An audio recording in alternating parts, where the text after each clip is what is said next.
ကမ္ဘာအကောင်းဆုံးနည်းပြတွေထဲကတစ်ယောက်ပရိသတ်အများကြီးချစ်ခင်မှုကိုရရှိထားတဲ့လူတစ်ယောက်အထူးသဖြင့်လီဗာပူးပရိသတ်တွေရဲ့ legend တစ်ယောက်အဖြစ်သတ်မှတ်ထားတဲ့ဂျာဂင်ကလော့ရဲ့အကြောင်းပြောပြမှာဖြစ်ပါတယ်။ဂျာဂင်ကလော့ကို1968ခုနှစ်ဇွန်လ16ရက်နေ့ဂျာမနီမှာမွေးဖွားခဲ့တာဖြစ်ပါတယ်။ငယ်စဉ်ဘဝကလေးကအားကစားကိုစိတ်အားထက်သန်ခဲ့တဲ့လူတစ်ယောက်လည်းဖြစ်ပါတယ်။အဓိကအဖြစ်ဘောလုံးကိုအလွန်ချစ်မြတ်နိုးသူလည်းဖြစ်ပါတယ်။နောက်ပိုင်းမှာတော့ Mainz ဆိုတဲ့အသင်းမှာ professional ကစားသမားဖြစ်စတင်ခဲ့ပါတယ်။သူ့ရဲ့ကစားသမားဘဝအစပိုင်းမှာ striker အနေနဲ့စတင်ကစားခဲ့ပေမဲ့နောက်ပိုင်းမှာတော့ကွင်းလင်နဲ့နောက်ခံကစားသမားအဖြစ်လည်းတင်ယူပြီးကစားခဲ့ပါသေးတယ်။1990ကစပြီး2001ခုနှစ်အထိ Mainz အတွက်ပွဲပေါင်း340အထိကစားပြီး56ဂိုးသွင်းပြီးပေးနိုင်ခဲ့ပါတယ်။အသက်34နှစ်အရွယ်မှာ professional career ကိုအဆုံးသတ်လိုက်ပြီးနီးပြဘဝတွေကိုစတင်ဝင်ရောက်ခဲ့ပါတယ်။ Mainz ကသူ့ကိုနီးပြဖြစ်ပြန်လည်ခန့်အပ်ခဲ့ပါတယ်။တက်သစ်စာနီးပြတယောက်အနေနဲ့စတင်ချိန်မှာအခက်အခဲအများကြီးကြုံခဲ့ရပေမဲ့ကလော့ရဲ့စိတ်အားထက်သန်မှုကြောင့်အသင်းတစ်ခုလုံးမှာအပြောင်းအလဲတွေဖြစ်လာပါတယ်။2004ခုနှစ်မှာ Mainz ကိုသမိုင်းထဲမှာပထမဆုံးချိန် Bundesliga ကိုတက်ရောက်နိုင်အောင်လှုပ်ဆောင်ပေးနိုင်ခဲ့ပါတယ်။အဲချိန်ကစပြီးကလော့ကိုလူအများကအတိအမှတ်ပြုလာခဲ့ကြပါတယ်။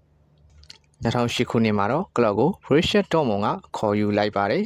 ။ဒေါ်မှာကလော့ရဲ့အောင်မြင်မှုတွေဟာတဖြည်းဖြည်းမြင့်မားလာခဲ့ပါတယ်။ဂျာဂင်ကလော့ဟာ Borussia Dortmund နဲ့အတူတူ2011နဲ့2012ခုနှစ်မှာ Bundesliga ချန်ပီယံ2ချိန်ဆက်တိုက်ရခဲ့ပါတယ်။2012ခုနှစ်မှာ DFB ပိုကယ်လည်းရယူနိုင်ခဲ့ပါတယ်။ဒေါ်ကိုဂျာမနီအထက်ဆုံးအသင်းတစ်ခုဖြစ်ပြန်လည်ထူထောင်ပေးနိုင်ခဲ့ပါတယ်။2013ခုနှစ်မှာ Champions League Final ကိုတက်ရောက်နိုင်ခဲ့ပေမဲ့ဘိုင်ယန်မြူးနစ်ကိုရေးနေကဒုတိယနဲ့ပဲကျေနပ်ခဲ့ရပါတယ်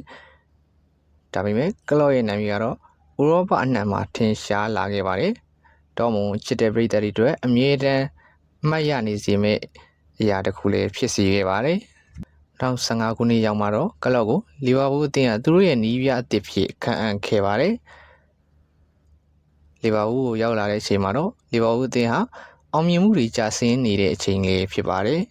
။ကလော့စတင်ကင်တွယ်တဲ့အချိန်မှာတော့ချန်ပီယံမဖြစ်နိုင်သေးပေမဲ့လီဂ်ကပ်နဲ့ယူရိုပါလိဂ်ကပ်ဖိုင်နယ်နှစ်ခုကိုတစ်နှစ်ထဲနဲ့တက်ရောက်နိုင်ခဲ့ပါတယ်။2018ခုနှစ်မှာတော့ချန်ပီယံလိဂ်ဖိုင်နယ်ကိုတက်ရောက်နိုင်ခဲ့ပေမဲ့လည်းရီယယ်မက်ဒရစ်ကိုရှုံးနေပြီးတော့ဒုတိယနဲ့ပဲကျင်းနေခဲ့ရပြန်ပါတယ်။2019ခုနှစ်မှာတော့ချန်ပီယံလိဂ်ဖိုင်နယ်ကိုနောက်တစ်ချိန်တက်ရောက်နိုင်ခဲ့ပြီးတော်တင်ဟမ်ဟော့စပါကို 2-0 နဲ့နိုင်ယူကချန်ပီယံလိဂ်ဖလားကိုရယူနိုင်ခဲ့ပါတယ်။အဲ့ဒီနှစ်မှာပဲ UEFA Super Cup နဲ့ FIFA Club World Cup ကိုလည်းရယူနိုင်ခဲ့ပါတယ်။အဲ့ဒီနောက်လီဗာပူးရဲ့အကြီးမားဆုံးအောင်မြင်မှုဖြစ်တဲ့2020 Premier League Champion ဖြစ်လာခဲ့ပါတယ်။နှစ်30ကြာဝေးကွာနေတဲ့ Premier League ဖလားကြီးကိုကလော့ကရယူပေးနိုင်ခဲ့ပါတယ်။လီဗာပူးဖန်တွေအတွက်မင်းမရနိုင်တဲ့သမိုင်းတစ်ခုလည်းဖြစ်လာခဲ့ပါတယ်။ကလော့ရဲ့နောက်ပိုင်းနှစ်တွေမှာ FA Cup ကာရာဘောင်ကပ်တို့ကိုလည်းရယူနိုင်ခဲ့ပါတယ်။တချို့ပွဲတွေမှာအခက်အခဲတွေကြုံခဲ့ရပေမဲ့ကလော့ရဲ့စိတ်ဓာတ်ပေါ်ပါပြီးအားပေးတတ်တဲ့စကားတွေကြောင့်လီဗာပူးဖန်တွေရဲ့အမြဲတမ်းအားပေးခြင်းကိုရရှိထားသူတစ်ယောက်လည်းဖြစ်ပါတယ်။2024ခုနှစ်ရောက်လာချိန်မှာတော့ကလော့ကလီဗာပူးနီးပြအဖြစ်မှနိုင်ယူမယ်ဖြစ်ကြောင်းကိုကြေညာခဲ့ပါတယ်။အဲဒီနေ့မှာလီဗာပူးဖန်တွေအားလုံးအပြုံးနဲ့အတူနားပေးခဲ့ပေမဲ့ချစ်ချင်းမြတ်တာနဲ့သူတို့အမြဲတမ်းလေးစားရတဲ့သူတို့တမိုင်းထဲမှာ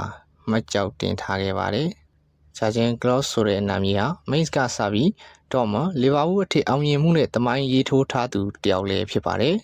။သူ့ကိုလူအများကနီးပြတယောက်ထက်ပိုပြီးခေါင်းဆောင်တယောက်လိုမျိုးချစ်ကြတယ်။စိတ်အားထက်သန်မှုတိုးတက်အောင်လှုပ်ဆောင်ပေးနိုင်မှုဖန်တွေကိုအားပေးတတ်တဲ့မှုရာဒီယာတွေကြောင့်ကလော့ကို Football History မှာထာဝရနာမည်ကျန်နေစေခဲ့မှာပါ။ကြည့်ရှုပေးကြတဲ့ဘောလုံးချစ်သူတယောက်ချင်းစီကိုလည်းကျေးဇူးအများကြီးတင်ပါတယ်။ကျွန်တော်ရဲ့ channel လေးကို subscribe လေးလုပ်ပေးခဲ့ဖို့တောင်းဆိုချင်ပါတယ်။